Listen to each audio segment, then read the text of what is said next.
Hello and welcome to Joe and Cat Chats. Today we're talking about whistleblowers.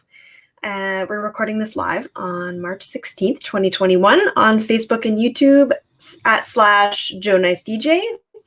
And you can find us at all socials at Joe and Cat Chats or on our personal pages at JoeNiceDJ and at CatWells22. We are also happy to be a part of Tastemakers Radio and Dash Radio. So listen to us every Wednesday there at 11 a.m. Pacific and 2 p.m. Eastern. As always, I'm excited to get into our topic today. So yeah, very excited. But first, how are you, Joe? How you doing? You know what, Cat Wells, I'm cold chilling. I am. We're filming this show on March 16. Tomorrow is March 17. Tomorrow is my birthday. Imagine that. Happy early birthday. Thank you very much. Thank you very much. Tomorrow is also, there are also going to be protests and marches around the world in support of one of the whistleblowers we will discuss today, Julian Assange. And he has consistently stood up for what was right. And we want to make sure that we do right by him today with the conversation about whistleblowers, and not only involving him in the discussion, not personally, wouldn't that be nice? But yeah, right. Yeah, wow, imagine that. Not personally per se, but we want to make sure that we share an accurate representation of what he stands for. Mm-hmm. And we also want to make sure that we provide an accurate representation for all of the other people that we are going to discuss today. And as always, with each and every conversation that my sister Cat Wells and you and I have, we hope to raise the horizon of aspiration and deepen the well of inspiration. So that's what we're aiming to do today. And I hope we hit the bullseye many times this afternoon. How are you, Cat? I hope so. Yeah, I'm doing well, and I second all of that. I really appreciate all that you just said.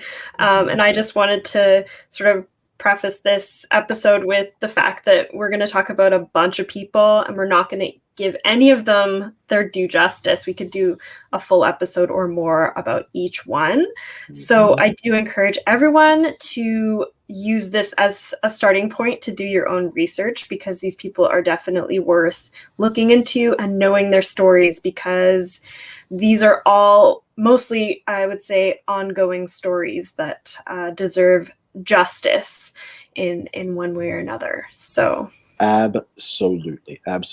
And what we want to do is, we have some people commenting already. Amazing. Out to our guy Neil Fox. Hi, Joe. You know what? Cat is also here too, Neil. You could say hi to Cat also. I mean, it is Joe and Cat Chats. It's not just right? Joe Cat. Come on now. Teamwork makes the dream work, Neil. But we appreciate the love, brother. Thank you so much. But yeah, today's conversation, whistleblowers. It's a few months back, we did an episode called The Vocabulary of Politics. And we a lot of people use certain terminology, certain words, but they don't understand what they mean. They're not understanding of what's going on. So this episode, what we wanted to do with today's episode is make sure that we talk about what a whistleblower actually is, because whistleblowers is one of these conversations where you're like, oh, you know, I kind of have an idea of what a whistleblower is, but you're not really sure of what a whistleblower actually is.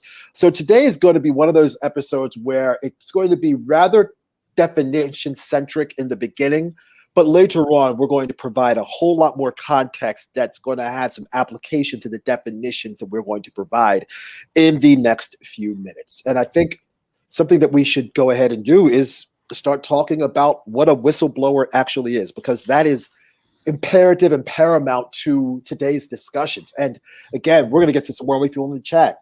Peter Lelich saying hello. Hey, Pete, what's good, buddy? Thomas Van de Vander saying big up Cat and Joe. I know Thomas is international. Out to Ray J saying, oi, big up in Cat, big up Joe and Cat. This is awesome. Thank you, everybody. We are here, and we are here for all of you. We got a nice round number of people in the chat, and we're going to hopefully see that number grow as the time goes on. Now, absolutely. Yes. Now, many people wonder, probably sitting back, you know, having a beverage or eating some lunch, running, Joe, what exactly is a whistleblower? I've heard the name, I kind of have an idea, but what is it? A whistleblower is an individual who reports waste, fraud, abuse, and corruption and dangers to public health or public safety. And the person they report these incidents to is someone in a position to rectify the misdeed and or wrongdoing. So the characteristics of a whistleblower are the whistleblower is typically a person who is in the organization where the wrongdoing takes place. And and another characteristic is the individual can be an outsider, where someone is not connected to the organization, can also be a whistleblower. Yeah. So I mean, I think the important part here in sort of in what I wrote down is they usually report insider knowledge. And yes. it's usually illegal activities occurring within an organization. And typically that organization is a government or a transnational corporation. Yes, typically. Now, some of you might be sitting back and thinking, Joe, what is, I mean, all right, we got a whistleblower, but the whistleblower sounds like a tattletale or the rat or maybe even a snitch. There is an actual difference between a snitch and a whistleblower. A whistleblower is someone who provides information about somebody else who is involved in an illegal activity that might not be directly involved with the illegal activity. And some of you might be like, that sounds a bit confusing, my man. What is it? What is it? Let me give you an example. Let's say you have a prison situation and an inmate tells the warden about something that he or she has heard about another inmate. That inmate that hears this information might go to the cops or go to the guards or go to the district attorney and offer this information in exchange for better treatment. Better treatment being, I won't be on lockdown for 23 hours a day. Or I might be able to work out a plea deal, which might reduce and or eliminate my time in prison simply by giving information about somebody else. That is the definition of a snitch. A whistleblower. So let's say you work at a company and the company's chief financial officer instructs the lead bookkeeper or the lead accountant to not report all of the income that the organization has earned. The whistleblower, the bookkeeper, then goes ahead and tells the Internal Revenue Service that the company is not reporting their income in an effort to avoid paying all of their taxes. That is a whistleblower. The whistleblower is not involved in the illegal activities. The whistleblower witnesses the illegal activities. The whistleblower also has not done anything illegal in the course and scope of his or her involvement and or employment. A snitch is a person who has done something illegal, but has information on somebody else that has done something illegal. And the snitch who has done something illegal that has information on the other person is willing to report that wrongdoing that somebody else has done in order for them to benefit personally. Right. That's exactly it. Yeah. So, and one thing that's noteworthy, I guess, is a whistleblower tends to report internally first and then goes externally if those reports are not addressed. Yes. And so I think that's something important as we move into talking about people later in the episode. So absolutely. One other example that I wanted to give of a snitch. Let's say you have a local pharmacy. Local pharmacy gets an illegal shipment of painkillers from a foreign country. The illegal shipment of painkillers from that foreign country has, let's say, a street value of $500,000. Let's say they're prescription painkillers, but there's no prescription attributed to them. And the pharmacist who's behind the counter sell these illegal painkillers to local people who are interested in acquiring this painkiller for their own recreational benefit illegally. And they sell these pills to local drug dealers, low-level drug addicts, etc. The drug dealers and addicts, let's say during a drug investigation, all of them get arrested. They all get caught up in their dragnet of drug surveillance, and they all get arrested. Let's say the drug dealers and the drug addicts go to the district attorney and say, wait a minute, hey, yeah, you arrested me for drug possession and intent to distribute, but I can tell you where I got those drugs from. And I got them from John's pharmacy down the street. And John got an illegal shipment of painkillers from Paraguay. There's a cartel in Paraguay that deals with painkillers, and they sent that shipment to John at his pharmacy. He's the real drug dealer. He supplied me. He's my re-up man. I can give you information on him in exchange for a more lenient sentence or immunity when the prosecution comes around. What do you say? That person who negotiates with a person in power to rectify the situation from the other person and for the person who was involved in the illicit activity, snitch. Yeah. Snitch. Now, we talked about that's potentially a plea bargain situation. Snitches involve themselves with a Latin phrase called quid pro quo. Right. Now, quid pro quo is when you, the person that has information, gives the information to somebody else, and in exchange for that information, you are expecting something in return. The phrase quid pro quo is Latin, meaning something for something, something for something. And again, there's another legal term that you hear bandied about, which is the exact opposite of a quid pro quo, or doing something for nothing. That legal term is called pro bono. Yeah. Which is literally means for free or without price.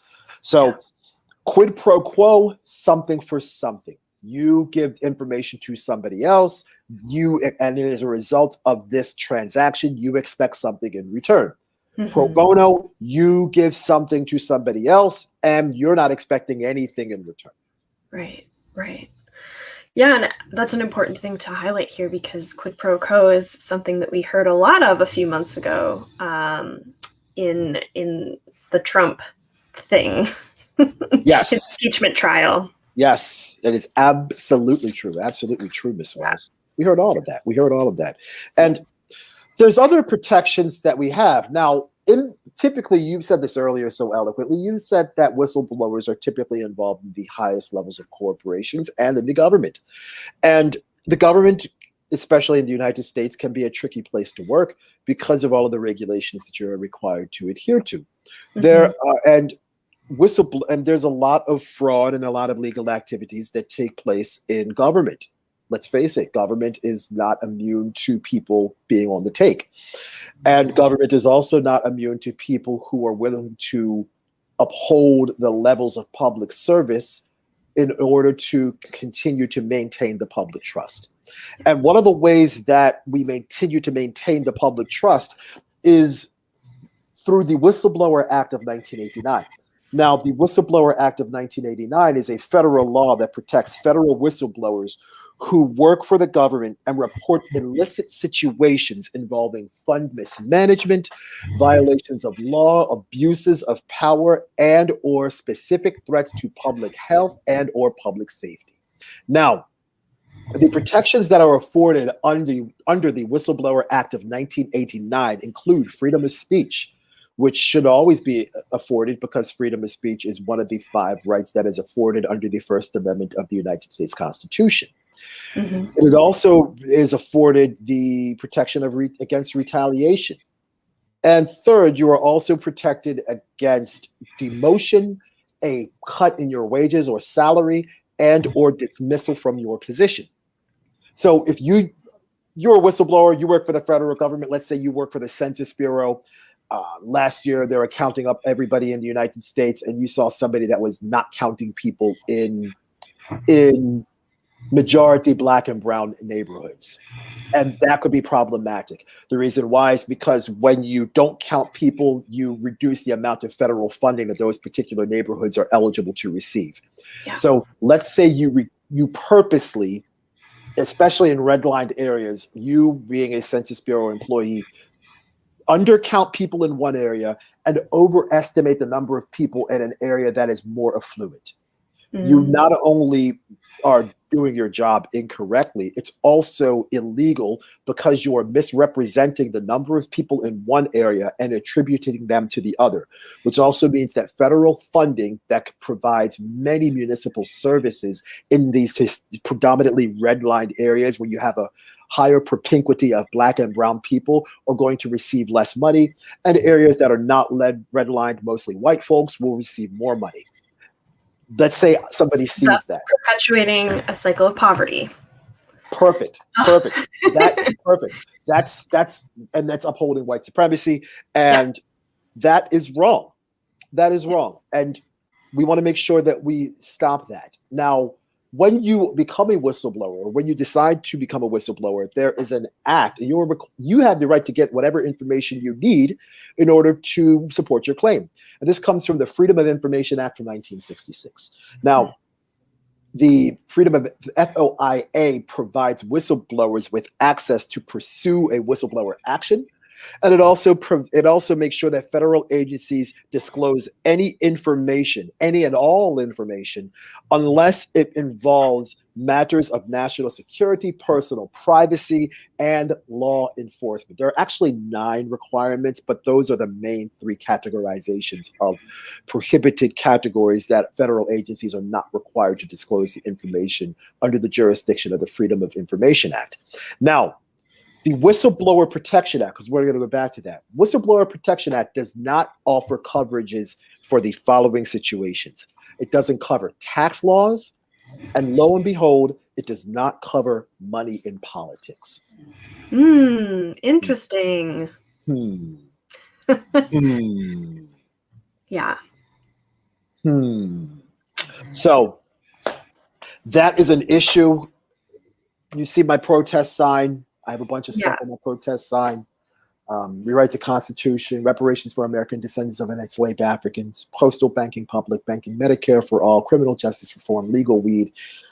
I think if we're going to have a more honest government, I certainly think across the board, and we're talking about election reform, one great way to truly begin to get at the roots of the problem of our election system and reform it is to make sure that whistleblowers have protection with regards to elections and the tax system.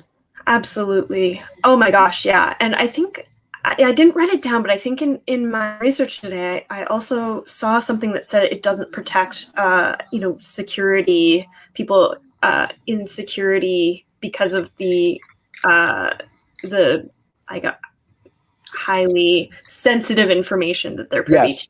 Yeah, it's what's called a clearance, a security clearance. And there are different levels of security clearances, usually 1 through 5. And 5 is like your top level president, CIA, etc. And you're on different committees that are the highest levels of the federal government, where you're privy to information that could be a threat to national security, which is one of the protections. Right. And that is actually going to become relevant later when we talk about Edward Snowden. Sure will. And just as something that is also really interesting, given the explanation of the 2 acts that you just provided, before President Barack Obama took office, which was originally 2008, the act, which one? I think it was the, I think it's the Whistleblower Protection Act. It had only been used for prosecutorial purposes 3 times since 1917. And since President Obama took office, the act had been evoked 7 times as of June 2013. So, that's just something I wanted to highlight at some point today, because this is a really important and, shift in how we're prosecuting whistleblowers, because originally whistleblowers are really just people that are meant to be doing sort of a good deed in revealing things about the government, about these transnational corporations or anything that has institutional power, etc.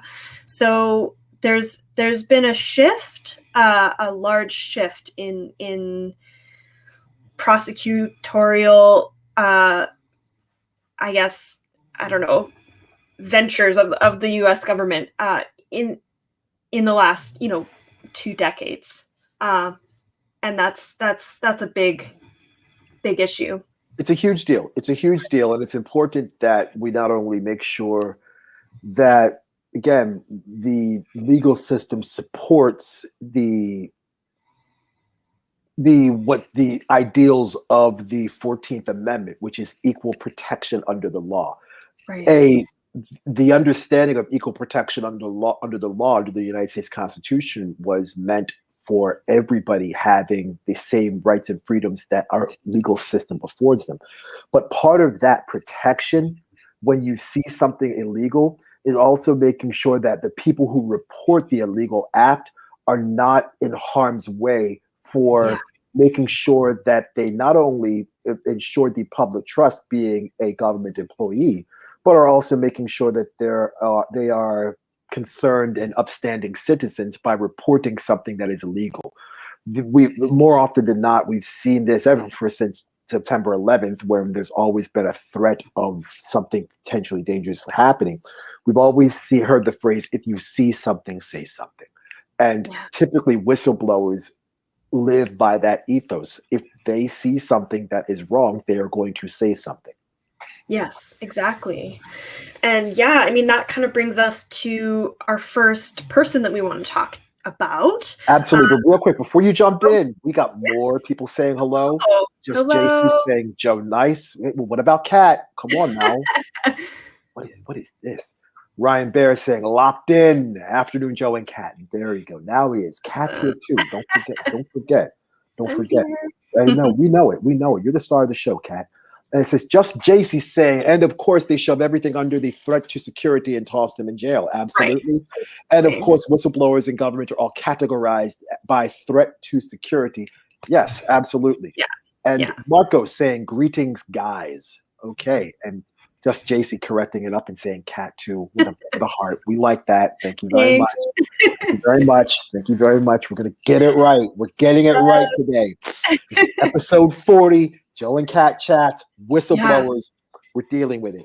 Now, Kat, this is a big deal. And you said you had somebody we wanted to start with first. And I'm curious to know who you're going to start with today. I think we just have to start with the most famous, someone who pretty much everybody I know has heard of, and someone who is continuously in, the news over the last, 20 years, basically, which is Julian Assange. Okay. So he is an Australian. He was born in 1971, and he founded WikiLeaks, which is a nonprofit organization that publishes leaked materials from a wide range of sources. It started in 2007. Still going now, and it started actually running from Sweden because of their protection laws for autonomy. So, pardon me, in 2007, WikiLeaks released a U.S. military manual that gave details on the Guantanamo Bay detention center and the atrocities that went on there. Now, that didn't really catapult Julian Assange and WikiLeaks into the public discourse. But in 2010, he published, WikiLeaks published a series of leaks by Chelsea Manning, who's a former U.S. soldier. Time magazine in 2010 also named him Person of the Year. And in 2010, Swedish police were investigating him for sexual assault. Assange actually turned himself in to the London police on December 6th of 2010. So that was kind of the big year for Julian Assange. He was catapulted into, as a household name in that year. So in 2012, Assange was extradited in Sweden over these sexual assault charges, and to avoid the extradition to Sweden, which would have led him to being extradited in the US to face even worse treatment, he sought political asylum in the Ecuadorian embassy in London. So keep in mind, this was 2012. This is many years ago.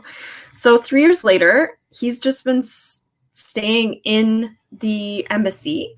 He can't leave because they'll arrest him. So 2015, the lesser sexual assault allegations from 2010, except for the rape, were dropped. Now, the following year in 2016, United Nations panel determined that Assange had been arbitrarily detained and recommended his release and compensation for deprivation of liberty. But the Swedish and British governments rejected this and would arrest him if he left the embassy. So by then, he's been literally living in a tiny embassy space, not being able to leave or breathe outside air for 4 years. So WikiLeaks published that same year thousands of emails from the then presidential candidate Hillary Clinton and the Democratic National Committee, the DNC, which basically helped Trump get elected in 2016. So the over 2,000 emails WikiLeaks released from Clinton's campaign chair, John Podesta, which the Podesta emails reveal just how insidious the Democratic Party is tied to the same capitalistic roots that the Republicans are, which we also spoke about in the episode about Biden's cabinet. So, I mean, we can talk about that at length, but I think in the interest of time, I'll just keep going with the timeline here. So 2017, yes. The Swedish police dropped the investigation of rape. Later that year, Assange was granted Ecuadorian citizenship, but only months later in 2018, they cut off his internet access because he was publishing stuff through WikiLeaks that was critical of the Ecuadorian president at the time. So in April 2019, Ecuador announced the withdrawal of Assange's asylum, and he was literally dragged from the embassy in London and arrested. U.S. authorities then charged him with conspiring with former Army intelligence analyst Chelsea Manning to break into classified government computers at the Pentagon. Assange was indicted on 17 counts of violating the Espionage Act for obtaining and publishing secret military and diplomatic documents in 2010. And in January 2021, a UK judge ruled that Assange could not be extradited to the US to face trial on charges for violating the Espionage Act, citing that he was a suicide risk. So basically the point of all of this is, I mean, Julian Assange and WikiLeaks are an important precedents that aim to hold people accountable. When it comes to these large institutions, sometimes it takes someone releasing information abruptly to highlight the issues within. And this type of information is imperative for citizens of the world to be informed and hold our quote unquote capitalistic overlords accountable for their actions. And those are my words, because I mean, he is such an important piece of our history, and we are horrendously mistreating him. Joe, do you have any thoughts? Plenty, and it's not just we that are horribly mistreating him. He is currently in Belmarsh Prison. Belmarsh Prison in London. If you know anything about Belmarsh Prison in London, Belmarsh is one of the worst prisons. It's the worst prison in England, and it is one of the worst prisons in the world. He is consistently been denied medical treatment. He is in a wing of the prison where there are other prisoners that actively have the coronavirus. Oh, shit. And he is not being offered consistent medical treatment. And he already has prior health issues. Right now, the British government are at minimum denying that they are trying to kill him. And at worst, making sure that he eventually dies behind bars. It's shocking and it's horrible the way that Julian Assange is being treated. I'm happy that you mentioned the Podesta emails.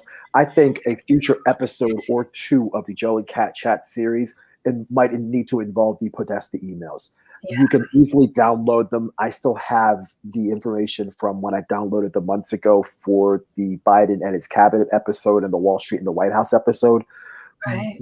And let's not forget the Podesta emails came from an executive from Citigroup that essentially selected Barack Obama's cabinet for him. Right, exactly. So And if you see the list of people that's on that are in that email, and how many of those people have been involved in some sort of governmental positions since the advent of those emails, which was 2007, 2008 ish.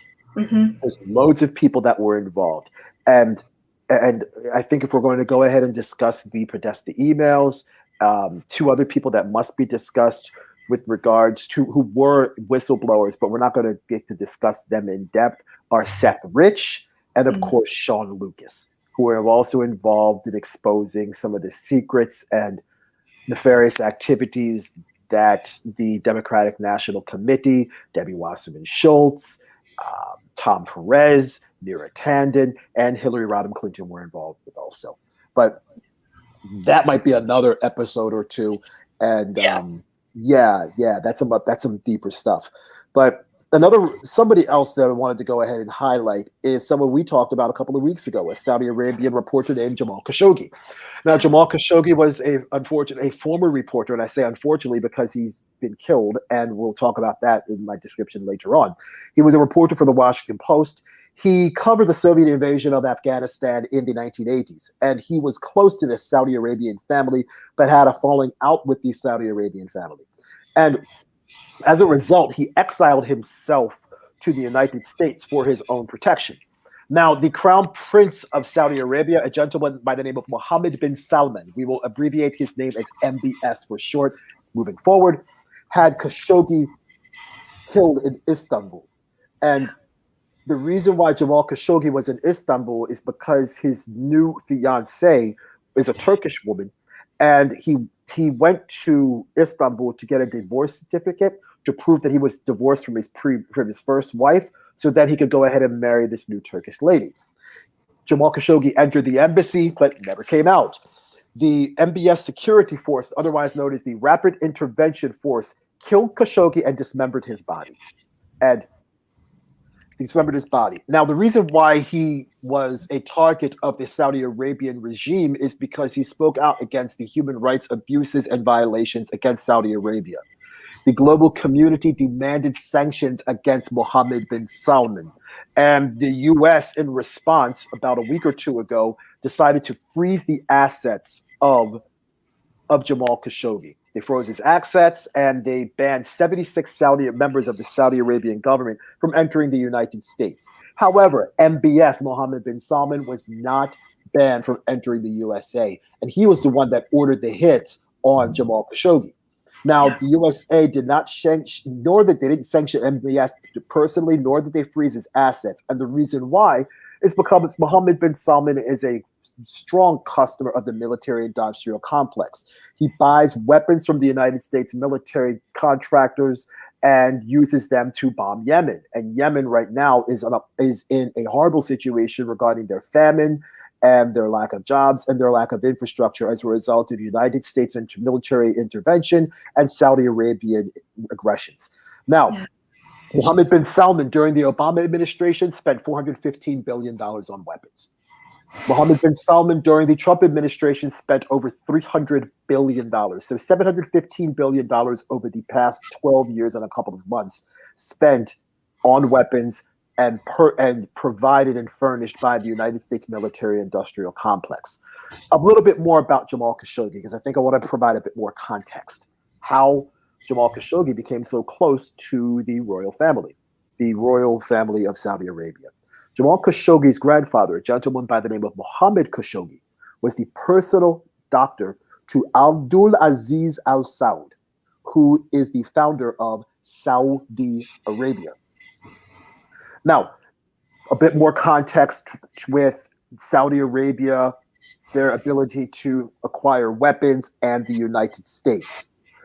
Jamal Khashoggi's uncle is a gentleman by the name of Adnan Khashoggi. Adnan Khashoggi was a notorious and world-famous Saudi Arabian arms dealer. His clients in the 80s included Raytheon, Lockheed Martin, and Northrop Grumman. In the 80s, Adnan Khashoggi's personal net worth was over $4 billion. Okay? That's $4 billion with a B in the 80s. Wow. $4 billion with a B in the 80s. Now, $4 billion in 1985 is worth approximately $9.8 billion. According to Forbes magazine, that would have made Adnan Khashoggi the 230th richest person in the world. The current 230th richest person in the world is a gentleman by the name of James Dyson. Okay. You're probably like, who is James Dyson? James Dyson is that British gentleman that makes really good vacuum cleaners. Oh, yeah. And makes those hand dryers in the bathrooms and has those quiet fans that blow nice cold air on you when you're trying to get a good night's sleep and you can't hear them. James Dyson is worth $9.8 billion. So if Adnan Khashoggi was alive now with his net worth intact from 1985 until now, 2011, he would probably be worth more than $9.8 billion because the money would increase exponentially. A bit more to all of this because there's a web being connected here. Jamal Khashoggi's first cousin is a gentleman someone we've talked about in last week's episode or 2 weeks ago, a gentleman by the name of Dodi Al-Fayed. Like, wait a minute, Joe. Joe, nice. That sounds familiar, brother. Where have I heard that name before? Dodi Al-Fayed was Princess Diana's fiance. And Dodi Al-Fayed was killed in that car accident in Paris on August 31, 1997. Now, I'm going to editorialize because I'm sure some of us have seen the interview with Prince Harry and Meghan Markle and the racism that they faced while being in Buckingham Palace and being a part of a royal family. And there's obvious where that racism has come from. It's obviously come from the Queen and Harry's father, Prince Charles. Princess Diana has been dead since August 31st, 1997. She's been dead for almost 25 years. She, as a dead woman, is still miles a better parent than Prince Charles. Miles better. And I just want to make sure I verbalize that because it infuriates me to see a situation where you as a father go ahead and essentially disown your child because of who he decides to love and disown your own grandchild because you're worried about how dark that child's skin is going to be. What a disgusting human being. I just wanted to make sure I get that out there on the record for anyone else that wants to hear what I really feel about that. But agreed. Be that as it may, we're seeing a situation here where Jamal Khashoggi obviously had not only political ties to the Saudi Arabian government through his grandfather, but he also had connections to the United States military-industrial complex through his uncle. And he also had obvious political connections, not only through his grandfather, who's a personal doctor of the founder of Saudi Arabia, but Jamal Khashoggi was also close to Mohammed bin Salman. It just goes to show about something we've spoken about earlier in one of our episodes a few months ago, where we talked about the future moving forward and how censorship is going to take over. This is a brilliant and perfect example of what happens when an intrepid reporter decides to speak out against human rights violations and illegal activities and the genocide and murdering of innocent people across the Middle East and in other places for the benefit of maintaining personal power and growing personal wealth. And part of the reason why you and I do these conversations, and part of the reason why big tech wants to consistently sequester different opinions that go against the status quo of the military-industrial complex, is exactly for these reasons. It's because the military-industrial complex wants to continue to make their money. The military-industrial complex wants to stay in the Middle East, and they don't care what narratives need to be sequestered and what narratives need to be promoted in order to maintain the status quo. Yeah, I mean, that's absolutely, we've talked about it before. We'll probably continue to talk about it because it is a very important subject. Now, I mean, the next person I want to talk about in that stream of thought is Edward Snowden, because he is an American that's exiled in Russia. He's a former CIA and NSA computer programmer contractor. And so basically in 2006, he took a job as an information IT person at the CIA, but he left in 2009. He left to become a subcontractor in an NSA, which is the National Security Agency office. So during that time when he was a subcontractor, so Snowden ended up collecting a vast amount of information on the NSA's domestic surveillance practices. Yes. So what happened is he collected a bunch of these documents. On May 20th in 2013, Snowden took a flight to Hong Kong.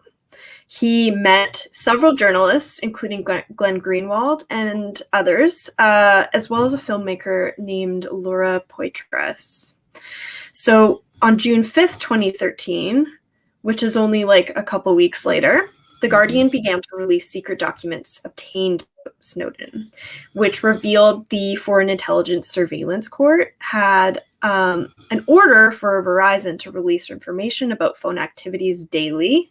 They also revealed the PRISM program that the NSA runs that allows real-time information collection electronically. So one thing I wanted to add, because I just find Snowden really inspiring, is I agree. So in this one, he says, quote, "I'm willing to sacrifice my former life because I can't in good conscience allow the US government to destroy privacy, internet freedom, and basic liberties for people around the world with this massive surveillance machine they're secretly building." End quote. Yeah. So Snowden was charged with theft of government property, unauthorized communication of national defense information, willful communication of classified communications, intelligence information to unauthorized persons, which the last two charges fall under the Espionage Act. So again, I'll just remind everyone what I said at the start. The prosecutorial incidences or in this Espionage Act has been invoked 7 times as of June 2013, but had only been used 3 times since 1917, previous to Barack Obama's office taking office in 2008. Yes. So Snowden remains exiled in Russia and has been given permanent residency there. He has said in interviews that he remains a patriot, and what he did was reveal the power dynamics between the government and his citizens. Another quote is, "The problem with mass surveillance is when you collect everything, you understand nothing." Also stating that government spying, quote, "fundamentally changes the balance of power between the citizen and the state," end quote. Yes. Yeah, which is a lot. So, I mean, it's so true. And so in 2019, a couple of years ago, Snowden released a memoir titled Permanent Record.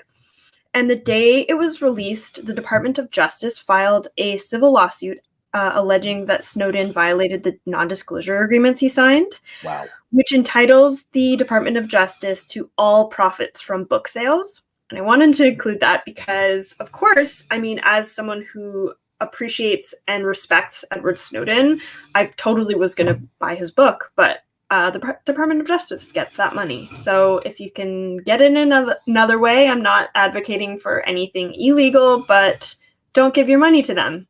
Okay? I agree. I thoroughly agree. I thoroughly agree with that. Agree with that. And another person I think we need to discuss is, quite honestly, a predecessor to Edward Snowden, is a gentleman by the name of Daniel Ellsberg. Daniel Ellsberg is an American born on April 7th, 1931. He has a PhD in economics from Harvard. He got that PhD in 1962. Now, in 1971, Ellsberg, who was an employee for the Rand Corporation, released a set of documents known as the Pentagon Papers. These should sound important and familiar to everybody here.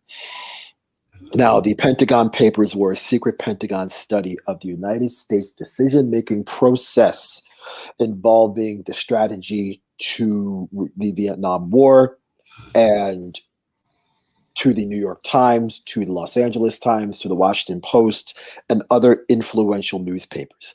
Now, essentially, this Pentagon Papers showed that in Vietnam, the United States was never built and designed to actually win that war. They were dramatically under-resourced and never going to be in a position to win that war. Now, Daniel Ellsberg is important because he shared the connection or showed the connection between the military-industrial complex and the mainstream media. Essentially, the mainstream media acted as a puppet for the military-industrial complex. The military-industrial complex provided the talking points and the narratives, and the newspapers, the major newspapers of record, LA Times, New York Times, Washington Post, and others, were merely a mouthpiece for the Pentagon. On January 3, 1973, Daniel Ellsberg was charged with theft and conspiracy under, guess what? The Espionage Act. Amazing how that works. And he was facing a grand total of 115 years in prison. Charges were dismissed because of course, government misconduct and illegal evidence gathering. Daniel Ellsberg has been an anti-war activist. He was against the Vietnam War in 1969. He began attending protests back then. Now, there's a bit more to all of this. I want to spend maybe another minute or two discussing Daniel Ellsberg. The Pentagon Papers essentially showed that the president at the time, Lyndon Baines Johnson, lied about the war, and essentially that the United States had no chance of winning the Vietnam War. LBJ's director of the Federal Bureau of Investigations is none other than J. Edgar Hoover. In fact, the FBI headquarters in Washington, D.C. is called the J. Edgar Hoover Federal Bureau of Investigations building. And J. Edgar Hoover was a total white supremacist, total racist. He was involved in the assassinations of Dr. Martin Luther King Jr. He was involved in the assassinations of Malcolm X. He was involved in the killing of 21-year-old activist Fred Hampton. He instituted COINTELPRO. Look that up. He denied the existence of the American mafia. He was involved in loads of illegal wired phone tapping, and he surveilled John Lennon because he was against the war. He had surveillance on Muhammad Ali. He had surveillance on Dr. Martin Luther King Jr., and he had surveillance on Malcolm X. He not only surveilled individuals, he also surveilled organizations that were counter to the mainstream news narrative and anti-war and against the military-industrial complex. He was also against the collection and connection between Black people having some sort of agency. So he surveilled the Black Panther Party. He surveilled the Southern Christian Leadership Conference. And of course, because he surveilled Malcolm X, he also surveilled the Nation of Islam. Daniel Ellsberg was against every war, including Iraq, Iran. He's a strong and ardent supporter of Julian Assange, Chelsea Manning, and Edward Snowden, and he also supports the Occupy movement. Nice. Good. Wow, what an ally. Yeah, sure enough. Yeah. Oh my gosh. Yeah. I mean, we're running out of time. So I just want to make sure that we get this last person in, which is Chelsea Manning, who is another figure I mentioned earlier, because she leaked documents to Julian Assange to release on WikiLeaks. So Chelsea Manning is an American former U.S. Army intelligence analyst, joined the Army in 2007, deployed to Iraq in 2009. As an intelligence analyst, her duties gave her access to classified information, including videos that showed unarmed civilians being shot and killed. So this horrifying evidence led Manning to contact the New York Times, the Washington Post, and finally WikiLeaks in late 2009. So in 2010, which was the big year for WikiLeaks, sort of being in the news, several rounds of documents from Manning, including war logs from the Iraq and Afghanistan wars, private cables from State Department, and assessments of Guantanamo prisoners, were released, again, just making Julian Assange and WikiLeaks household names at this point. So Manning returned to the US and was deemed demoted and threatened with discharge from the Army. She confided in Adrian Lamo, who actually ended up reporting her to the Defense Department, which led to her arrest in May of 2010. In June 2010, Manning was charged with leaking classified information.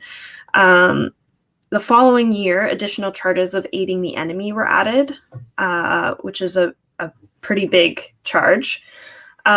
So Manning was kept primarily in solitary confinement during her imprisonment, and these were in men's prisons. She was deemed a suicide risk, so was watched over constantly, sometimes being kept naked without a pillow or sheets in her cell, even after a psychiatrist said she was no longer a danger to herself. So in February 2013, Manning pleaded guilty to storing and leaking military information, but not guilty to the other charges. On July 30th of that same year, Manning was found guilty of 20 counts, including espionage, theft, and computer fraud, but not guilty of aiding the enemy, which is good. So August 2013, Manning was sentenced to 35 years in prison and sent to a men's max security prison. Public support for her release gained momentum, and on January 17th, 2017, Obama commuted her sentence, and she was released on May 17th, 2017. After that, Chelsea Manning became an activist for trans rights and wrote columns on imprisonment and political affairs. In 2018, she ran for Senator of Maryland, calling for reduced police presence in the streets and championed the idea of universal basic income. So that gives you a little bit of insight on my opinion of her, which is very high. March 2019, Manning was taken into custody again when a federal judge found her in contempt for her refusal to cooperate with the subpoena to testify about her interactions with WikiLeaks. And in March 2020, Manning was hospitalized for attempted suicide, and a federal judge ordered her release, but maintained a fine of $250,000 for defying the subpoena, which was thankfully paid by folks that are supporters of Chelsea Manning. So really the point here is Chelsea Manning did something that revealed the horrendous nature of war. It's something the government does not want people to know or understand because it relies on the military industrial complex to function. She was tortured and treated extremely poorly within the prison system, yet she still maintains her convictions that the truth is more important than her own life, which I just immensely respect all of the people we've talked about today for that. Oh, you're muted, Joe. Absolutely. And I know we are running short on time. The sand is filling up in the hourglass. Yeah. Chelsea Manning is an American hero. Yeah. Is an American hero by every meaning, connotation, and alternative meaning of the word. I'm going to try to get to a couple of people here in the couple of minutes that we have left, in the few minutes we have left. And we're going to get away from politics and global issues. We're going to focus on a doctor by the name of Bennett Omalu. Okay. Bennett Omalu, born September 30, 1968. He is a Nigerian American. He holds 7 professional and/or advanced degrees and certifications, including a medical degree, a master's of business administration, and a master's degree in public health. He was trained as a forensic pathologist in Pittsburgh, Pennsylvania. Now, while there, he examined the brain of former Pittsburgh Steelers center, a really offensive lineman, Mike Webster, who died from a heart attack at age 50. He looked at Mike Webster's brain, and Mike Webster suffered from depression and cognitive dysfunction as a result of numerous concussions throughout his National Football League playing career. Mike Webster was the first football player diagnosed with chronic traumatic encephalopathy, otherwise known as CTE, which is typically a disorder only seen in boxers. There's also a related condition called pugilistic dementia, where pugilist, boxer, dementia, degenerative condition of the brain. Now, pathologically, CTE looks similar to Alzheimer's disease. And I know Alzheimer, unfortunately, all too well and dementia, because my stepmother is suffering from early onset of Alzheimer's. So she actually has dementia right now. Omalu began examining other NFL players. And of the other 114 players that he examined their brains, 113 of them had evidence of chronic traumatic encephalopathy. Omalu published his findings in the Journal of Neurosurgery in 2005. The National Football League wanted the paper retracted, but even though the paper didn't get any sort of real attention at all, several of the deceased NFL players had degenerative brain conditions that represented a person who was twice the person's age of the person that was being examined. So, for example, if the person was 45 and dead, their brains were similar to a 90-year-old patient who had advanced Alzheimer's. Yeah. So these studies were showing how physically traumatic and violent the National Football League is. Mm-hmm. The National Football League hired their own doctors to discredit Bennett Omalu and ultimately tried to silence him. And there are all sorts of situations taking place with defamation of character, etc. After several years, the National Football League realized that they couldn't get rid of Omalu and they couldn't silence him or his message, and they realized that there is a connection between concussions, which comes from repeated blows to the head, and long-term degenerative brain damage. We talked about war in these past few people we've discussed. Bennett Omalu also looked at Iraq War veterans who have come home, unfortunately, as a result of military intervention from the Iraq War. And many of them suffered from post-traumatic stress disorder. Yeah. And Omalu's work connected post-traumatic stress disorder, which you can see in the brain, to chronic traumatic encephalopathy. And the spectrum of diseases from CTE includes mood swings, drug abuse, depression, cognitive decline, intellectual impairment, destitution, and unfortunately, suicide attempts. Look at who you just spoke about a few minutes ago, Chelsea Manning. Chelsea Manning was in the Army. I guarantee you, Chelsea Manning has PTSD, and she had a couple of suicide attempts. And there was one that we know about. There may be others that she did not disclose. Yeah, there were several suicide attempts, and I will say as well that the transgender community also has a lot higher rate of suicide. Yes. So yeah, I mean, Chelsea Manning, I just feel for her. She's incredible. I'm so grateful for her. Absolutely. There's one other person I want to get to in about a minute, then we got to wrap the show up, is Wendell Potter. Wendell Potter, first of all, follow him on Twitter. He's an excellent follow on Twitter at Wendell Potter. Born July 16, 1951, he was a former health insurance communications director for Cigna.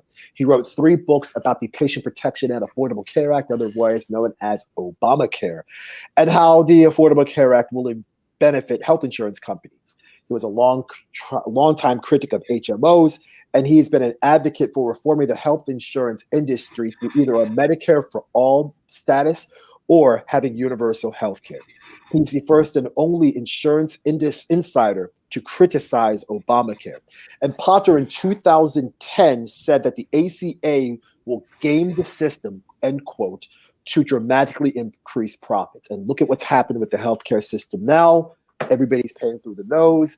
And the health system in the United States, otherwise known as Obamacare, is, in my opinion, whack. And in the opinion of millions and of others that do not have health insurance, terrible. We need to do something about healthcare. If you want to learn more about healthcare, watch the 2 previous episodes of course, the greatest podcast in the history of podcasts, Joe and Cat Chats. Joe and Cat Chats. Cat Wells, we got about 30 seconds left. Oh my gosh, yeah. I encourage everybody to go back and listen to the healthcare episodes. Dig in. I wish we had time to talk about more people, but we really don't. So I guess at this point, I just have to say thank you, Joe. As always, Thank you, it's always Kat. a pleasure to get Pleasure's always together mine. and Absolutely. so, and Absolutely. as always, thank you for listening to the episode, everyone, for tuning in live. We do Mhm. this because we care about each and every one of you. Take care of yourself and those around you, please. And like, share, subscribe. Bye.